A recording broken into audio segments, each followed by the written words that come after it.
teve e nenhum depois de você terá. Se assenta glorificando a Deus por essa palavra nessa noite. Aleluia! Quando acabar esse culto, eu te convido a ir lá no meu canal do YouTube, dia 29 agora. Você ouviu, pastor? O clipe novo? Glória a Deus! Dia 29 agora de março eu lancei um clipe novo. Está uma bênção, já estamos recebendo testemunhos de vitória através desse louvor. Só um pedacinho, tá bom? Eu já entro na palavra, vai dizer assim, olha: meu filho, pode até alguém negar pra te supor, te esquecer caído no fundo do poço.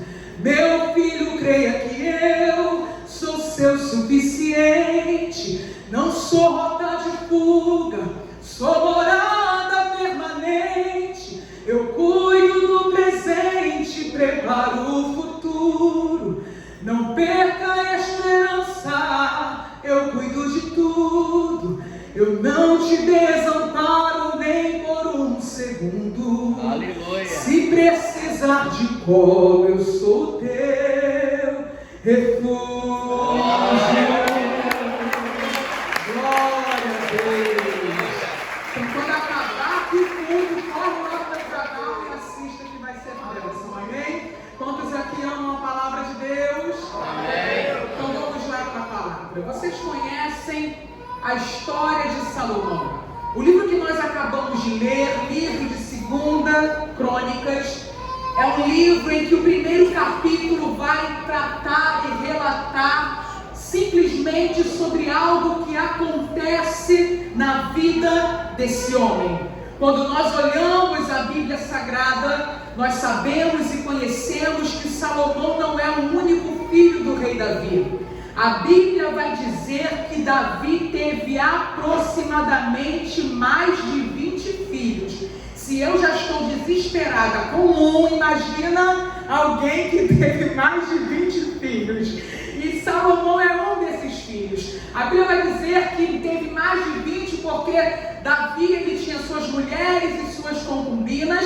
E a Bíblia vai dizer aproximadamente o nome de 19 homens e uma menina por nome de Tamar. Apesar de Davi, como os outros reis, mantinham essa cultura de ter várias mulheres, de ter várias concubinas, parece que Davi não estava satisfeito com aquilo que ele tinha. Quando eu olho a Bíblia Sagrada, no livro de 2 Samuel, capítulo 11, está escrito que um dia, após Davi almoçar, ele vai tirar um cochilo, daqueles que quando a gente pode, a gente tira depois do almoço. Depois que Davi tira o cochilo, a Bíblia vai dizer que agora ele se levanta e vai passear pelo palácio, pelo terraço do palácio real. Aqui eu quero que você preste atenção, porque é o primeiro erro que Davi faz. Perceba que o capítulo 1, verso 1, a Bíblia vai dizer que era um tempo em que os reis deveriam estar na batalha.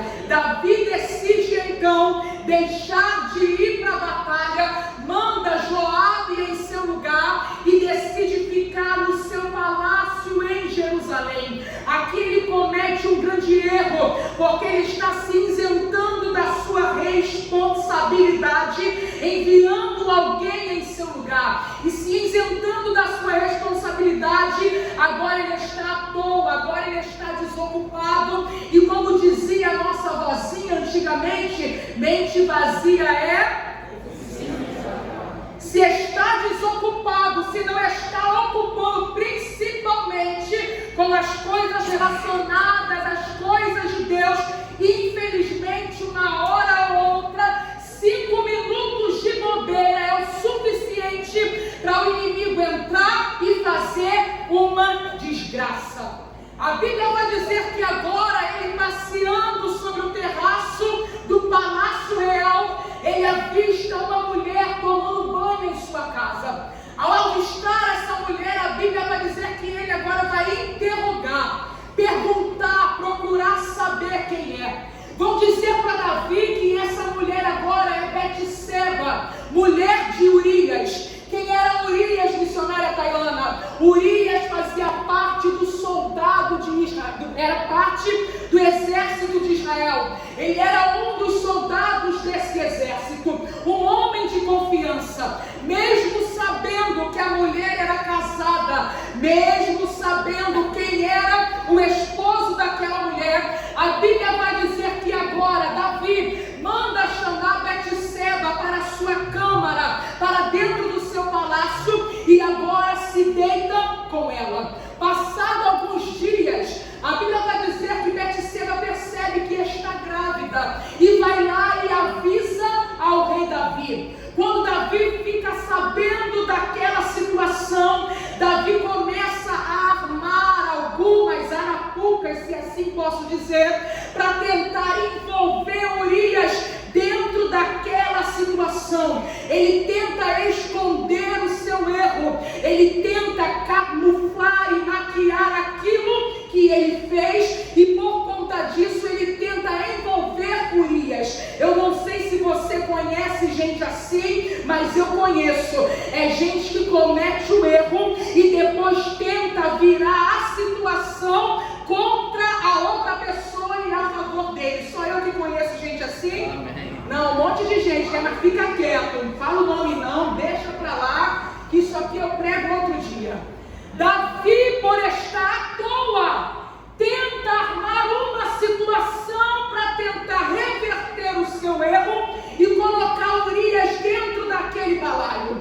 A Bíblia vai dizer que agora Davi manda chamar Urias do campo de batalha. Quando Urias não vem sozinho, ele vem acompanhado dos seus companheiros de guerra. A pretensão de Davi, entenda isso, era fazer com que Urias voltasse para casa, e ao voltar para sua casa, deitasse com a sua mulher Betseba, e depois que todos vissem que a barriga cresceu, agora pensariam: olha, Urias voltou da batalha e certamente a criança é dele. Só que a Bíblia vai dizer que quando agora Urias vai conversar com Davi, Davi pergunta: como está Joabe? Como estão aqueles que ficaram no campo de batalha? Urias vai conversar com ele, vai se alimentar, e a Bíblia diz que Davi manda ele voltar para sua casa. Urias, ao invés de voltar para casa, ele fica na porta do palácio, junto com os seus amigos e companheiros. Por quê?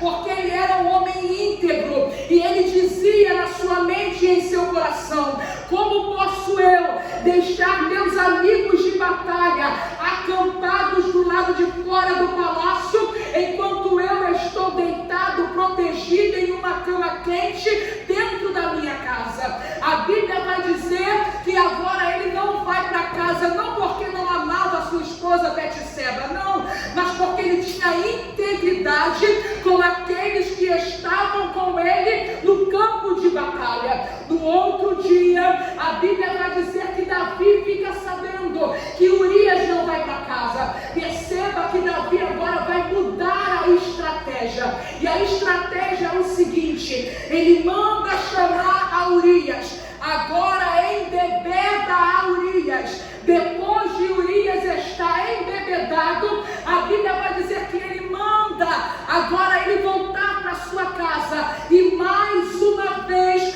Urias não volta para sua casa e fica junto com os seus companheiros na porta do palácio. Entenda comigo: a primeira tentativa, frustrada.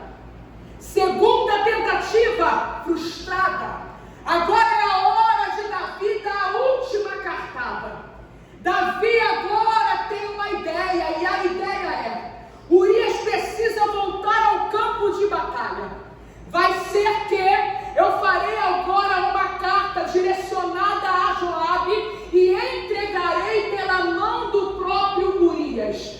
A Bíblia vai dizer que a carta dizia exatamente isso: Joabe, coloque Urias de frente da pior batalha, da maior batalha que estiver aí, e sendo que quando ele for atacado, tirem a guarda de perto dele, para que ele seja ferido, e estando ferido, agora morra. Assim aconteceu. Daqui a pouco eu vou detalhes aqui nessa noite para você entender. Assim foi feito, assim aconteceu. A Bíblia vai dizer que Urias agora morre.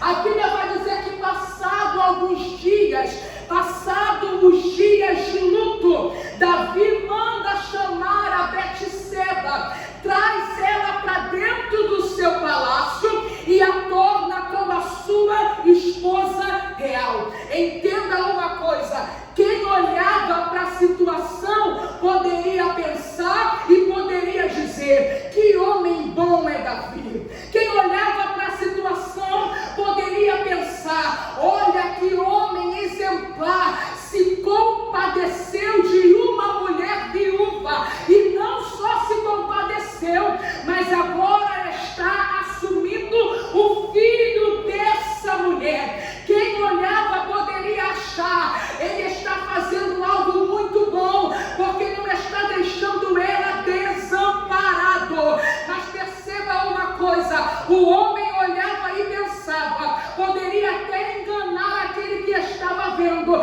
mas aquele que tem os olhos como chama de fogo, ninguém engana, ninguém esconde, aleluia, ninguém consegue camuflar o que está acontecendo, não dá para esconder. Aleluia.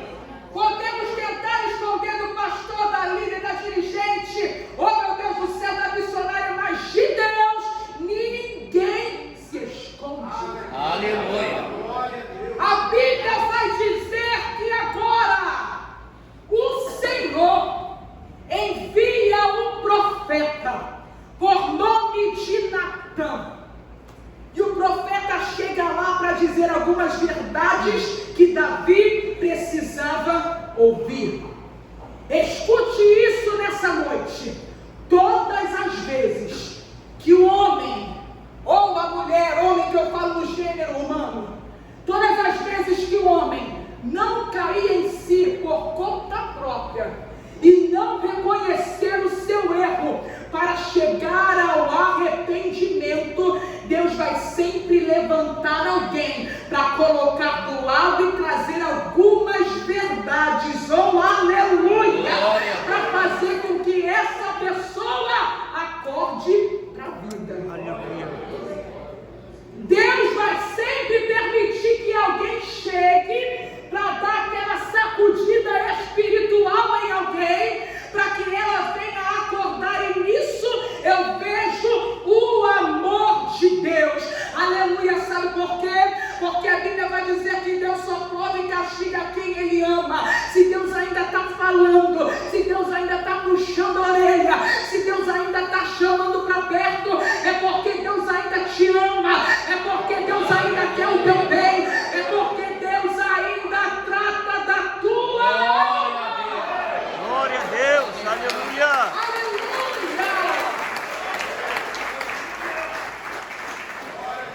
Com certeza o Espírito Santo colocou essa palavra em meu coração, porque tem gente aqui que precisa acordar de algumas situações que está vivendo. Ei, Espírito Santo, não me trouxe à toa lá de Nova Iguaçu, falou comigo através dessa palavra, aleluia, porque alguém precisa entender. Acorda para a vida que Jesus está voltando, aleluia, acorda para a vida, não é tempo mais de brincar, acorda para a vida, assuma o teu chamado, acorda para a vida, Deus está esperando somente o posicionamento. Quem tem ouvidos, ouça o que o Espírito de Deus está dizendo à igreja. A Bíblia vai dizer que o profeta chega, e quando o profeta agora chega, ele vai começar a contar uma história para Davi. Eu não sei se você conhece e sabe o que está escrito nessa passagem, mas eu vou resumir para você entender. A Bíblia vai dizer que o profeta chega e começa a contar para Davi. Davi, havia na cidade dois homens, o homem rico e o homem pobre. O homem rico possuía muitas ovelhas, possuía muitas vacas, e aquele pobre homem possuía somente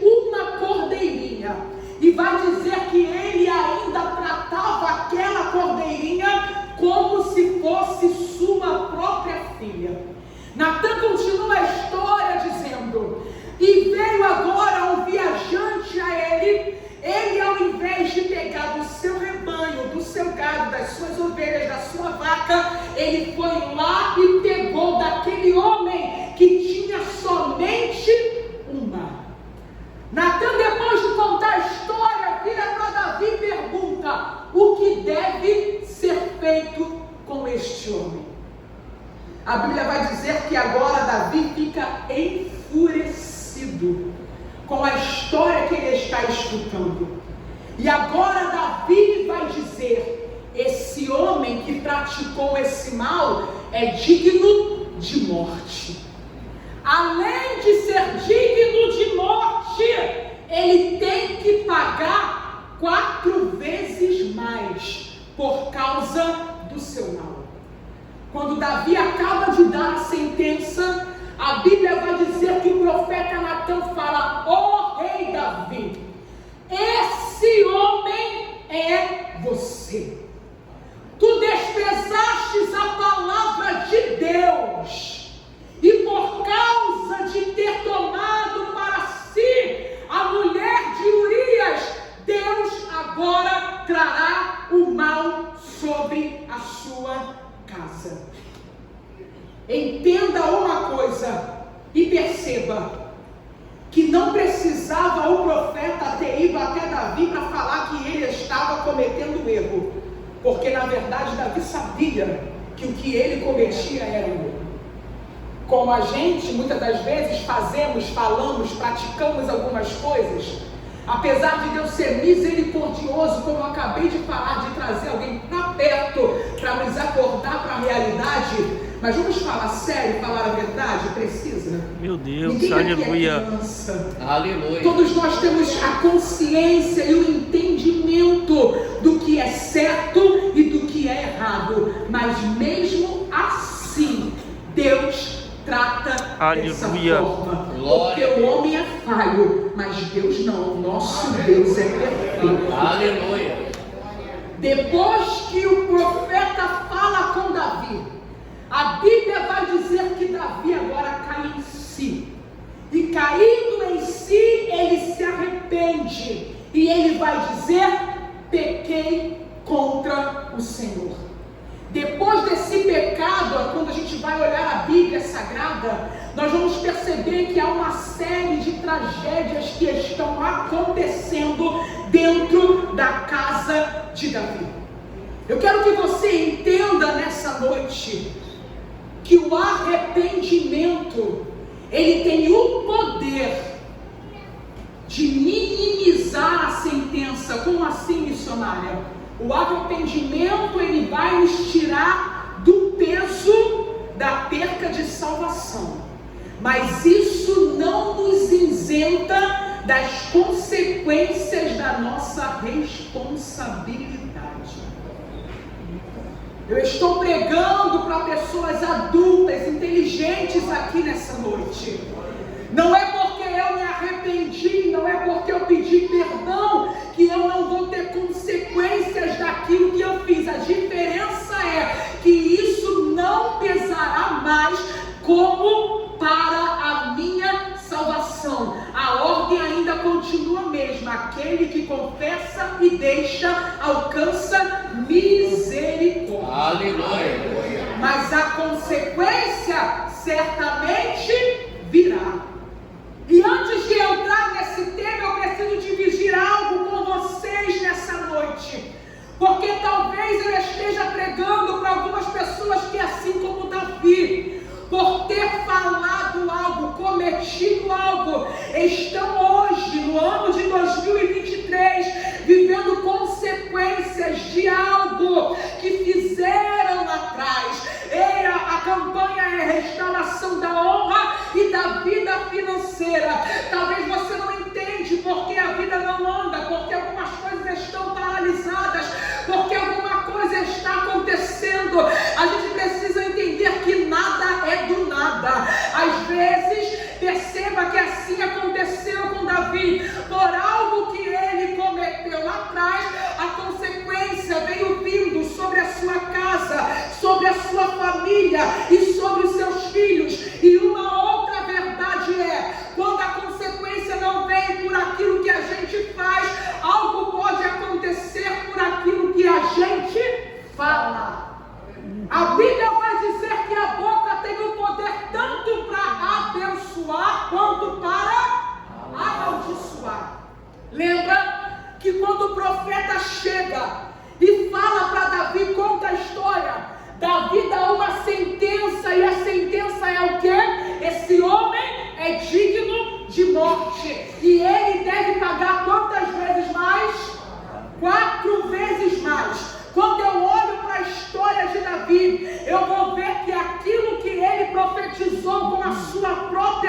boca está acontecendo. Eu vou resumir para eu chegar aonde eu quero. Vai dizer que a primeira tragédia que acontece, o filho que ele teve com Betseba, depois que nasceu do nada, a criança adoece e morre. Segunda consequência, vai dizer que seu filho primogênito, Aminon, ele agora se encanta pela sua meia-irmã Tamar. Ele vai lá e molesta a sua irmã. O outro irmão, Absalão, fica sabendo, vai lá e mata Aminon com as suas próprias mãos. Terceira consequência é essa, a morte dentro da casa, o irmão matando o outro. Quarta consequência é o que?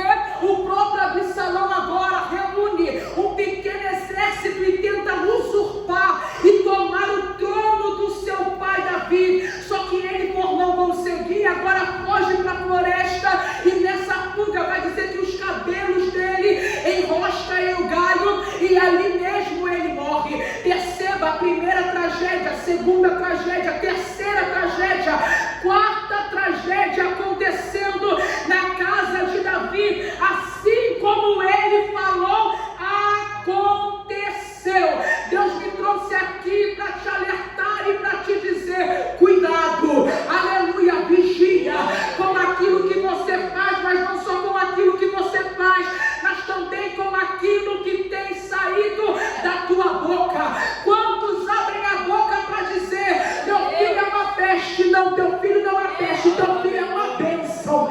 Quantos abrem a boca para dizer, meu casamento parece que está amaldiçoado? Não, teu casamento é uma bênção, oh glória a Jesus.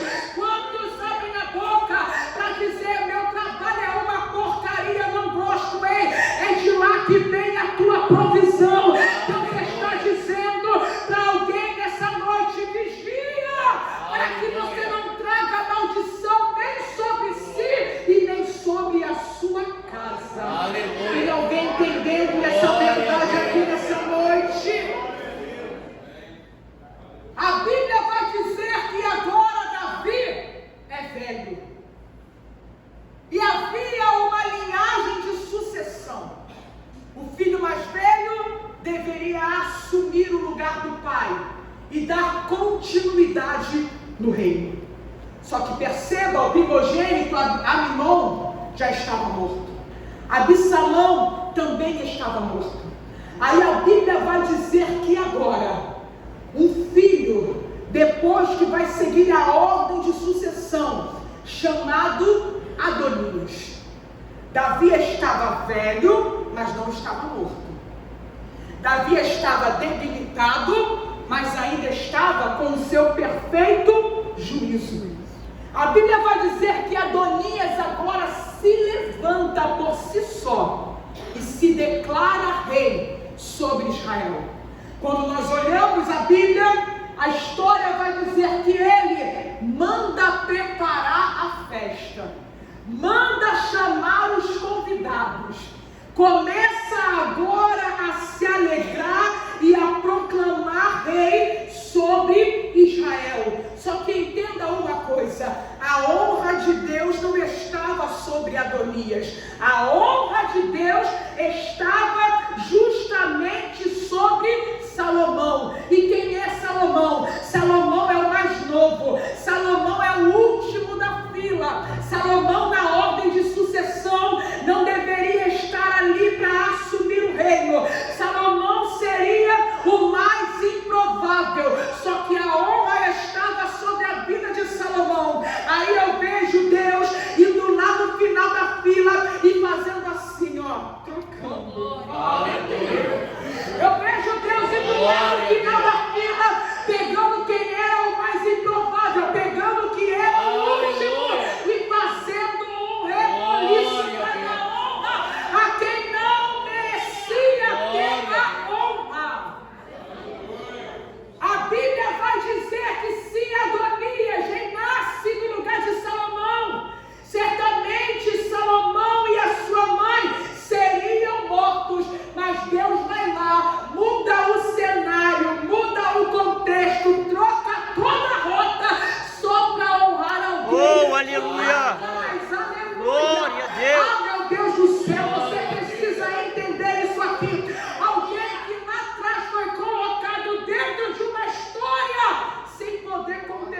por ela. Meu Deus. Porque quando Davi chama Betseba, ela não tinha o direito de falar não quero, não posso, não vou. Ele era o rei, ele mandava.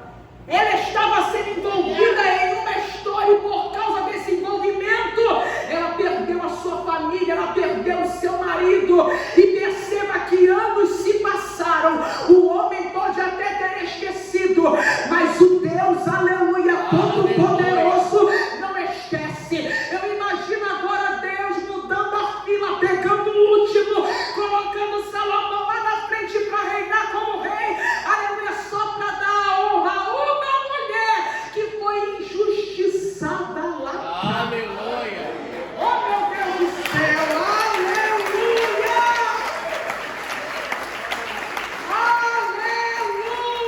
Aleluia! Deixa eu liberar uma palavra para você. Quem tem mão para levantar, para receber, levanta. Glória a Deus. Oh meu Deus do céu! Aleluia. Aleluia! Aleluia! Eu sinto a graça de Deus aqui Glória a neste Deus. lugar.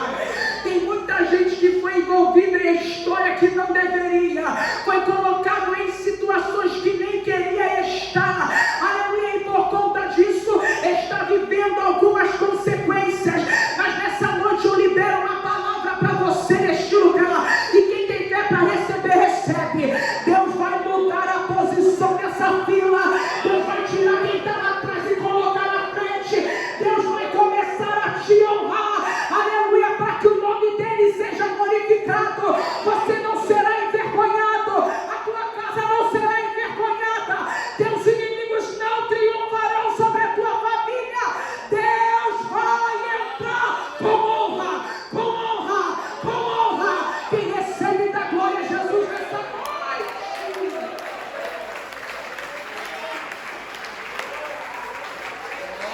Aleluia! Oh glória! Glória a Deus. Aqui eu começo a pregar e entro no tema. A Bíblia vai dizer, 10 minutos eu termino. A Bíblia vai dizer que agora, nós lemos em 2 Crônicas capítulo 1, Davi morre, Deus entrou com honra na vida dele, de Salomão, e na vida da sua mãe. Salomão agora vai assumir o lugar do pai. E a Bíblia vai dizer que agora, depois que Davi morre, Salomão assume. Vai dizer que Salomão agora manda reunir. Reunir quem, missionária? Manda reunir os capitães, Glória a Deus. os juízes, os governadores de Israel, os chefes do povo e toda a congregação. E a primeira coisa que ele faz é ir até o local onde a Arca da Aliança estava depositada. A Bíblia vai dizer que chegando no local, Salomão decide oferecer a Deus 1000 ofertas queimadas. Repita comigo, 1000 ofertas queimadas. 1000 ofertas. Fala de novo enquanto eu bebo água. 1000 ofertas queimadas.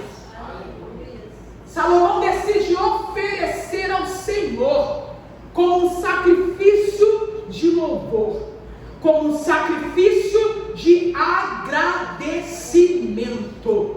Perceba que era normal se oferecer em sacrifício uma ovelha, uma pomba, um cordeiro, um carneiro, dependendo das condições financeiras de alguém. O número poderia até aumentar mais um pouquinho, ao invés de oferecer um, oferecia 2, 3, 4, era normal. Só que a Bíblia vai dizer que Salomão não oferece 1, 5, 10, não.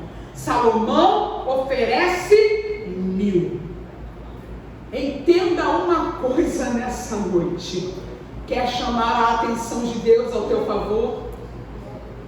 Quer chamar a atenção de Deus ao teu respeito? Aleluia. Faça além do que lhe é esperado. Meu Deus, aleluia. Faça além do que lhe é proposto.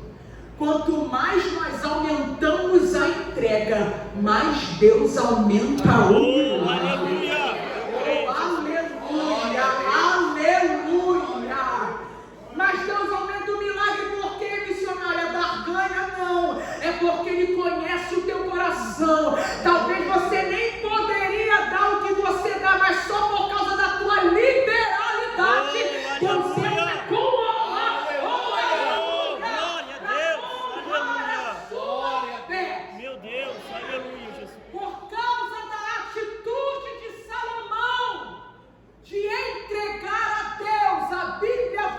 dizer que naquela mesma noite, o próprio Deus entra no quarto de Salomão. Meu Deus, aleluia.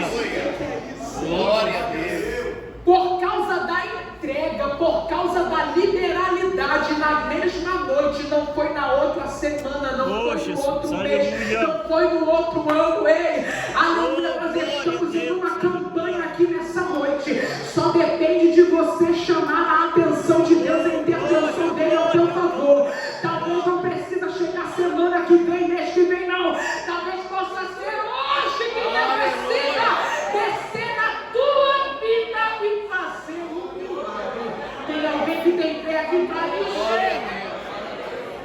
Na mesma noite, Deus aparece a Salomão e Deus fala para ele: pede-me o que queres e eu te darei. A Bíblia vai dizer que Salomão poderia pedir riqueza, poderia pedir saúde, poderia pedir fama, poderia pedir vitória contra os seus inimigos, mas não. Sabe o que ele pede? Ele pede sabedoria e conhecimento para guiar o povo de Deus. Perceba que quando Deus fala, Deus não limita a proposta. Deus não fala, me pede uma coisa ou outra, não. Deus fala, pede-lhes o que quiser. Meu Deus, aleluia. Só que agora eu vejo Salomão mais interessado em agradar a Deus do que agradar a ele mesmo. É por isso que quando Deus vai falar com ele, aleluia, a Bíblia vai dizer que por ele ter priorizado a Deus e por ele ter priorizado o povo de Deus, Salomão não só recebe aquilo que ele pede, mas Deus entrega a Salomão muito mais do que ele precisava. Oh meu Deus do céu, ele pede sabedoria, aí Deus fala, nós lemos no verso 12, também lhe darei riqueza, bens e honra. Repita comigo, riqueza, bens, honra.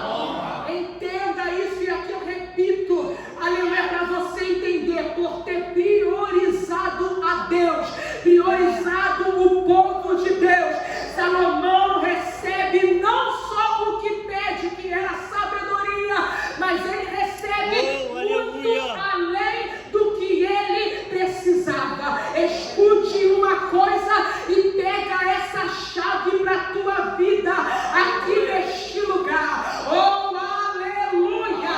O próprio Jesus vai dizer no livro de Mateus, capítulo 6, buscai primeiramente o meu reino e a minha justiça, e as demais coisas serão acrescentadas. Nós estamos aqui em uma campanha em busca de honra, aleluia, e restauração da vida financeira, mas a chave é o seguinte: prioriza primeiro a Deus, que Deus entra com a honra. Prioriza primeiro a Deus, que Deus toca na finança.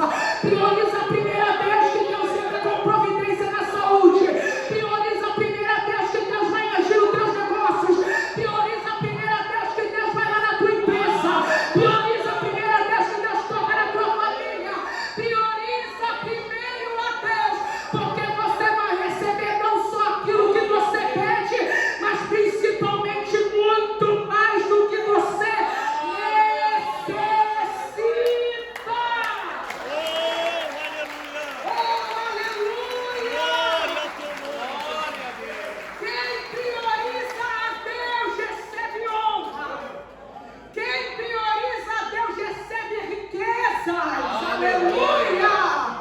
Eu costumo dizer que Deus é maior interessado em ver os seus filhos abençoados. Porque quando eu e você somos abençoados, é o nome dele que é glorificado. Alguém vai olhar e vai dizer, como é que pode? Tem milagre que acontece que nem a gente sabe explicar, não é verdade? A gente fala, não sei como veio, da onde veio, do jeito que veio. Eu só sei que foi o céu que mandou. Foi Deus que entrou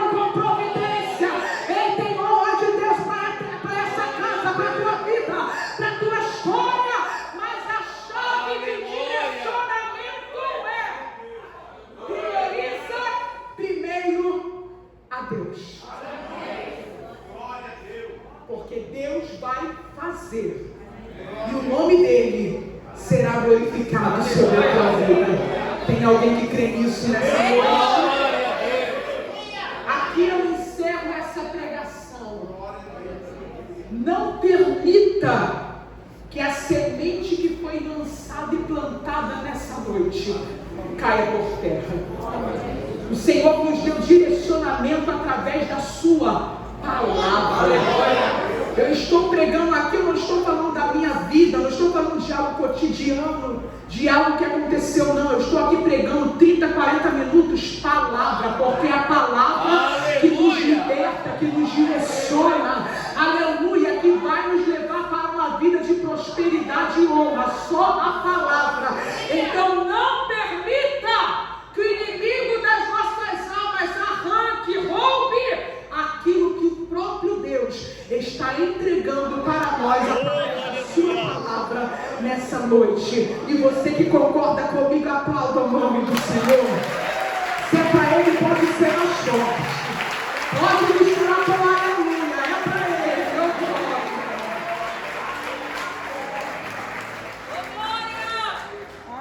Aleluia!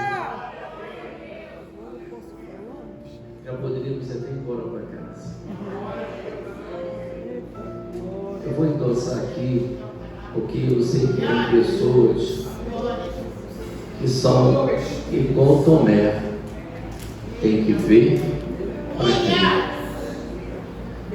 Deus usou a missionária falando que quando nós obedecemos, nós priorizamos o reino, Deus ele dá prosperidade financeira, ele dá saúde, dá honra, riqueza em tudo.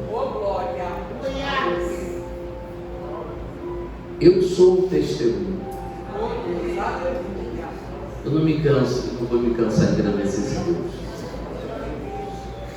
Missionária, como poucos sabem aqui, eu tinha outro ministério antes de vir para a Nova Vida, lá em Mato Grosso do Sul.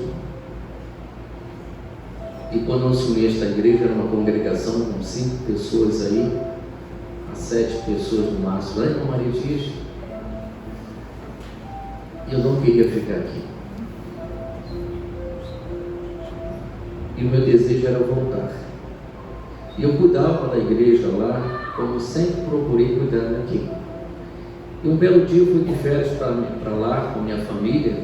Eu tinha minha sogra, uma mãe sogra, e ela tinha 2 próteses, então era muito difícil ela se locomover. E eu fui com o meu carro, uma Paraty, cheguei lá de férias, aí Deus falou assim para mim: vende o teu carro e coloca todo o dinheiro na minha casa. Eu sempre aprendi uma coisa, irmãos: obedecer. Não estou aqui diante de Deus dando indireta para ninguém não, tá? Estou dando minha vida, o meu testemunho. Todos olham hoje para mim e falam: o pastor é honrado. Eu sou. O pastor foi curado de um câncer maligno. Sim. Porque aquele que obedece a Deus, nenhuma maldição vai estar sobre a vida dele. Eu vim de ônibus com a minha família. Na época minha mãe falava assim: meu filho, você é doido. Você veio, meu Deus, você é maluco, meu filho. Eu falei: mãe, Deus mandou. E quando Deus manda, eu só tenho uma coisa: obedecer. Beleza. Comprei um veículo de locomoção, que é um Fusca, e fiquei. Depois deu meu carro, deu outro. E depois deu uma condição de 2 anos, 3 anos, trocar, sempre um 0. Quando eu cheguei nessa igreja, nós compramos um ar-condicionado ali, porque você pode ir nas nossas salas, tem ventiladores nas crianças? Tem? Tem ar-condicionado? É o melhor da terra. É o Deus do ouro e da prata. Eu estou dizendo isso porque tem pessoas que estão investindo nisso, esquecendo de priorizar a sua vida na casa de Deus. O que eu quero dizer é o que a missionária falou, está aqui, ó. Tem pessoas que querem uma vida próspera, mas não quer ser dizimista, não quer ser ofertante.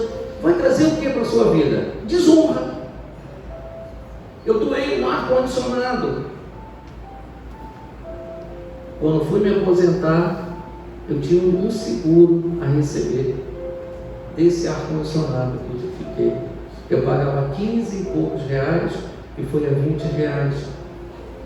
Porque a doença que eu tive, o câncer maligno, eu tive um seguro que eu fiz para pegar, para me pagar o ar-condicionado da igreja.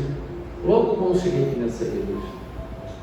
Porque eu aprendi uma coisa, eu aprendi a honrar os meus profetas, como eu venho aqui. Jesus falou, eu não vim ser servido, eu vim servir, quero servir. Quando você começar a honrar esta pessoa que está ao seu lado, a sua igreja, Deus vai te honrar em abundância. Aí Deus me fez, missionária, receber um seguro de 150 mil reais de um ar-condicionado.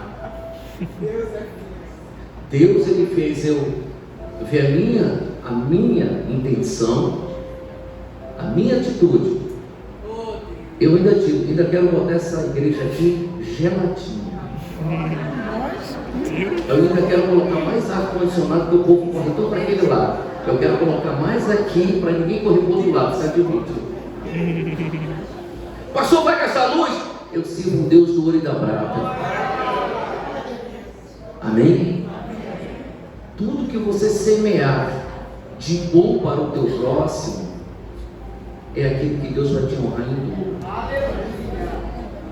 Mas enquanto você estava nessa campanha, nós vamos orar agora, você está nessa campanha da restauração. Deus já restaurou a sua vida. Agora Ele quer esperar a sua atitude. A sua atitude que vai determinar aonde você vai chegar. Pode sentar, filha, por favor. É a sua atitude